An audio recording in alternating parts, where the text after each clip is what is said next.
the unit of the sector of Central Intelligence Agency which was responsible for MK Ultra. So it's a psychological,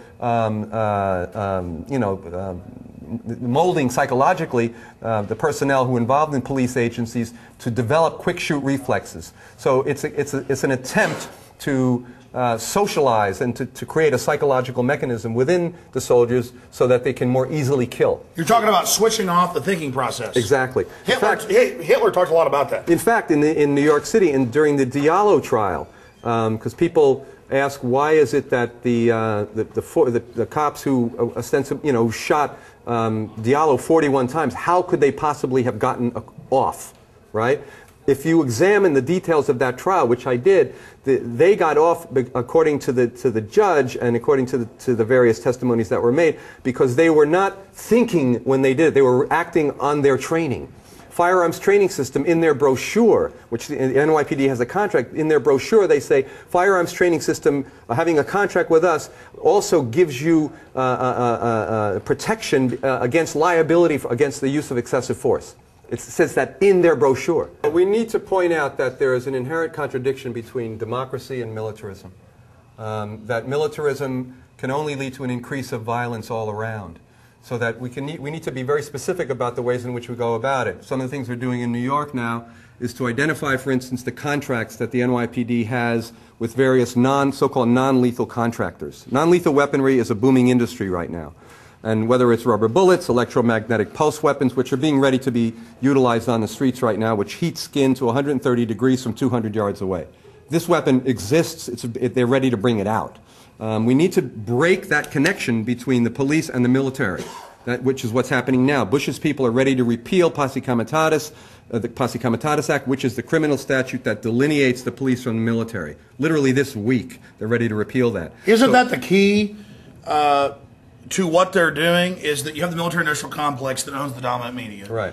And now they just want to go into business here domestically. I mean, we got Lockheed Martin running the red light cameras. We've got them involved putting in the surveillance cameras. We've got a host of other defense complex companies now involved with the prison industry at every level, integrating and funding the campaigns of politicians. Simply put, I would say we have a criminal syndicate, an enterprise that's been sophisticated enough to get control of the media and the government, and they're going to enslave almost every last one of us. They're never going to stop because all their subdirectors are going to want to expand their, quote, productivity, and their productivity is tyranny and net destruction of humanity and creativity and family and community. Well, once you create an equation between profit-making and armaments, between creating the weapons to suppress dissent in America, whether it's electromagnetic pulse weaponry or rubber bullets or gases or psychotronic gases, which are now being field tested.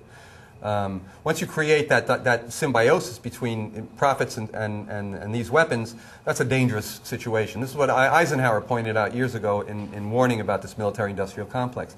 The thing we need to do as a citizenry is to do what we did back in the days of the Revolutionary War, is to identify militarism as the enemy and to go at it.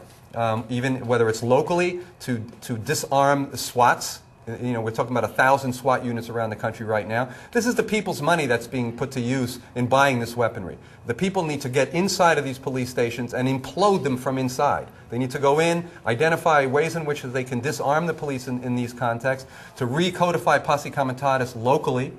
In other words, to enforce the distinction between the military and the police. They need to propagandize the police. So it goes back to education. We have to be force multipliers, special forces leaders for liberty and freedom in our communities to go in and speak some sense and some dignity to these people. And I've done this, and I've preached this to my viewers and listeners, and we've seen change. Look at the 400-plus cities that have passed laws against the Patriot Act and Homeland Security. Look at the states that have done it. Look at the massive resistance that has formed against this, which is being ignored by the dominant press, and that's only fanning it. So just amazing points from Frank Morales. And to everybody out there, you are leaders. We can't do it all for you. And you have to educate yourself on these facts. You have to get out there and reach out to people and understand that history is repeating itself.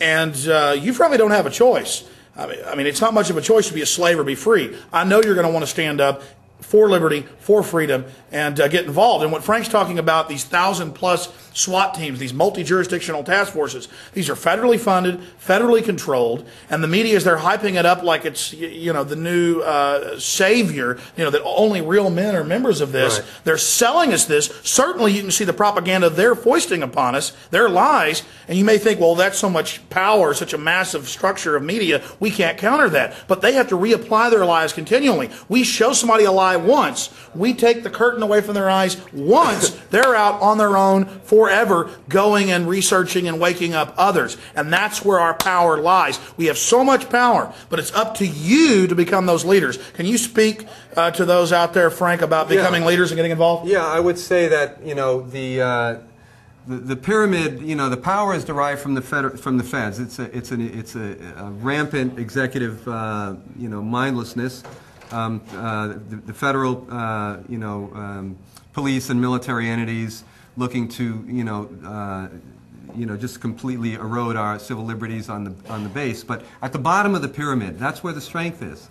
And as long as people become aware of these situations and begin to move in very kind of distinct and rational ways, and understand, for instance, what I was talking about, identifying within your local police departments ways in which you can demilitarize those police departments. There's no reason that you can't create a SWAT watch in your town. There's no reason that we can't begin to identify what contracts do these local police departments have with the companies that are selling them these weapons, and begin to get a hold of those funds. Defund these police institutions to the extent that they're you know, contracting with these groups and getting these weapons, which they're going to be using against you. We need to preempt their ability to preempt our right to protest, to have you know, have our grievances redressed, and you know, and in order to exercise our freedom. There is an inherent contradiction between democracy and militarism, and whether or not you know, we are left, right, or center, everyone should be concerned that the increasing level of violence on the grassroots,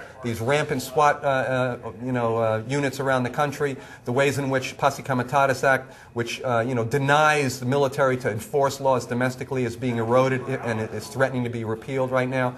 These are things that we can organize campaigns around. So I would suggest that people just get educated around these issues and take hope and fight back. You're about to see some really important clips, sections of a speech that Colonel Craig Roberts gave in Kansas City at a presentation I was putting on in 2003. Colonel Craig Roberts was a highly decorated Marine Corps sniper in Vietnam and subsequently wrote a best-selling book, One Shot, One Kill, detailing what happened there. Later in life, he became a member of Army intelligence. He also worked as a detective on the Tulsa, Oklahoma Police Department and worked the Oklahoma City bombing case. Colonel Roberts is an expert on the New World Order, and his insights give us a view into the mind of the globalist thinkers and to many aspects of the crimes they've committed. Here's Colonel Roberts. Where are we at now? The final target is the American people. And who benefits? On the Hegelian principle, remember, create a fear of attack, pass a stronger anti-terrorism bill every time. Now, the way it works out, the difference between communism and Fabian socialism is communism says, kick in the door, shove a gun in their face, and tell them, be a communist or die. Real quick.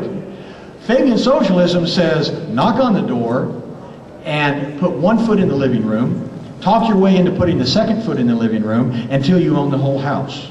You do it by legislating your way there a little bit at a time. It's called the frog in the pot. It's called incrementalism. It's called the inchworm effect, where the inchworm feels out. If it feels resistance, it backs up and moves around the object.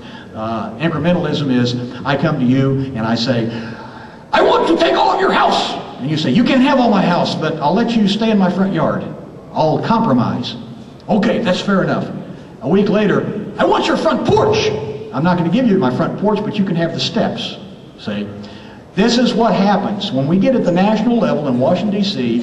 For those of you who haven't figured it out yet, the National Democratic Party was taken over by the Communist Party of the USA back in the 1960s. They infiltrated their members to the very top.